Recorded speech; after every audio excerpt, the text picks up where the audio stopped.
House Speaker Newt Gingrich is calling the deal a big win for Republicans and says it's an important first step in curbing government power and spending. He's praising the deal for limiting top-line federal spending to 1% annual growth for the next 6 years. Claws back tens of billions in unspent COVID funds and rejects all $5 trillion of what he calls Biden's proposed increases. Let's bring in Jackie DeAngelis, co-host of The Big Money Show on Fox Business. Jackie, I want to know what you think of the deal, broadly speaking, but I also want to know if these trillions of dollars in savings that Kevin McCarthy is touting is something that you think the average American taxpayer is going to feel going forward. Oh, that's a tough question to answer, Jillian. Let me start with the broad strokes on this. I mean, I think it's interesting here that you've got both party leaders are behind this compromise, and you have people in both parties who are not loving the deal per se, but that's what a true compromise is, right? Mr. Gingrich points out some really important parts of this deal: $28 billion in unspent COVID money, curbing spending. You are getting that extension of food assistance, but with work requirements. They're ending the pause on student loan forgiveness until the Supreme Court takes up that issue on the executive order. You're speeding up environmental reviews for energy. That also includes the permitting for the Mountain Valley Pipeline. That was Joe Manchin's pipeline that he never got in the Inflation Reduction Act. Defense spending was an increase. Some people are saying it doesn't keep up with inflation. You took a little bit away from the IRS. Others are arguing not enough. But no new taxes and no new government programs. So this is all positive when you think about the fact that we could have raised the debt limit and gotten nothing in return for it. To your question about, are Americans going to feel this in their bottom line and their, sort of kitchen table issues at home? Probably not. But having said that, it's still a win for the Republicans and the Speaker.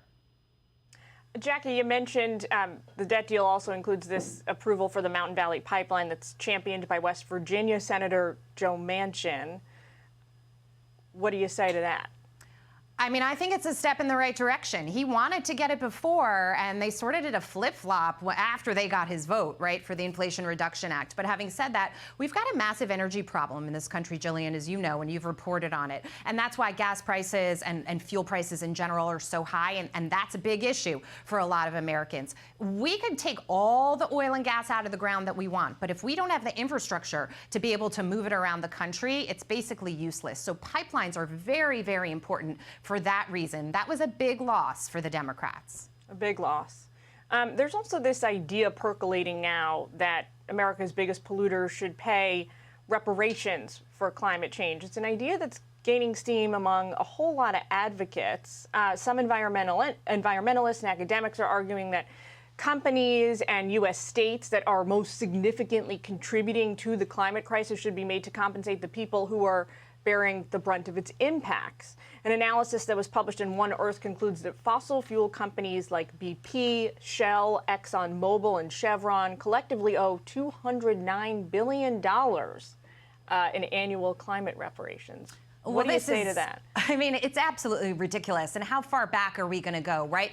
The Democrats and the far left want to penalize energy companies. They've been talking about for the last 2.5 years how oil prices are high and these companies are price gouging and they're making billions of dollars in profits and they're returning that to shareholders. They don't take into account the fact that oil prices were actually quite low when President Biden came into office, and it was a result of his policies. That's why the prices went up and these companies are doing well. So no matter how you look at this, it's not really about reparations per se. It's about taxing these companies and taxing their profits. It is anti-capitalism, but one way or another, they wanted to sort of get their hands into that pie. So we'll see where we go with this. But like reparations in general, really difficult to pinpoint whose fault it is. And the fact that this country has been existing on fossil fuels and the production of those fuels and running on that. I mean, who do you hold accountable for this, really?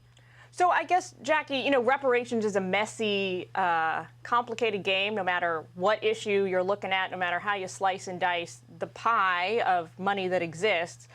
How could the Biden administration kind of hold the biggest polluters' feet to the fire in terms of forcing them to pay for some damages that, smaller states incur, that smaller companies incur? Is there a responsible way for them to approach this, or you think just take it off the table? I mean, I think it's pretty tough, right? Who are you going to point the finger at? What projects and issues are you going to prioritize? Are you going to go after the bigger companies that are making more billions than some of the smaller companies in the energy patch? Again, it's really difficult. But you've seen this administration, in the case of student loans, go ahead and take executive action to do things and bypass Congress altogether. So I don't really put anything past them with trying to push this forward. But having said that, we've got a lot of problems in this country. Part of the green agenda and this movement is why we are in the boat that we're in. So sometimes it takes a little self-examination, right? Some self-reflection, looking in the mirror of how we got here. They should try that. I want to make sure that I ask you about this while I have you. Kohl's is the latest big retailer now that's facing calls for a shopper boycott. This after the company offered a new line of pride clothing for kids and babies.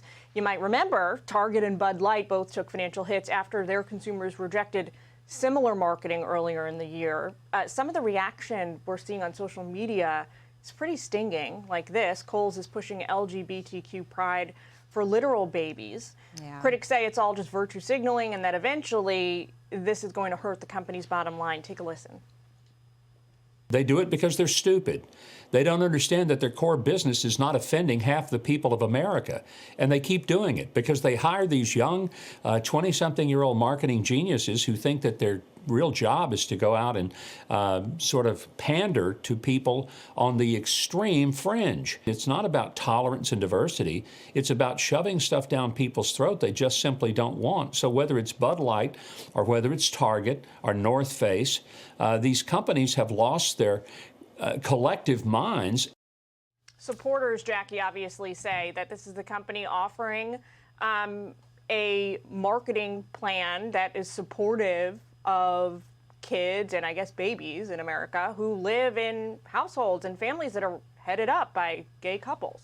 Well, and that's the thing, right? It's not the kids and the babies that are making the purchases, Jillian. It's their parents. And so what are companies like this doing? To Governor Huckabee's point, they're catering to those parents, and they're catering to part of the country, a fringe part of the country. If you look at the last few elections, you can tell that this country is very polarized, and the elections were very close. So you've got a 50-50 kind of split here. And as a business, speaking as a CEO, for example, looking to cater to the most diverse group of population, it's probably better just to stay out of politics. But I also support capitalism here. If a company wants to do this, they should be able to do it. Anheuser-Busch losing $16 billion in market cap as a result of its transgender push kind of just shows you that you'll lose money if you do it. So they have the choice, they have the option, but they're also going to have to respond to shareholders and their board members, and there are consequences, right?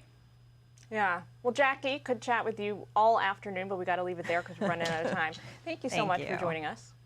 Hey everyone, I'm Emily Campagno. Catch me and my co-hosts Harris Faulkner and Kaylee McEnany on Outnumbered every weekday at 12 p.m. Eastern, or set your DVR. Also, don't forget to subscribe to the Fox News YouTube page for daily highlights.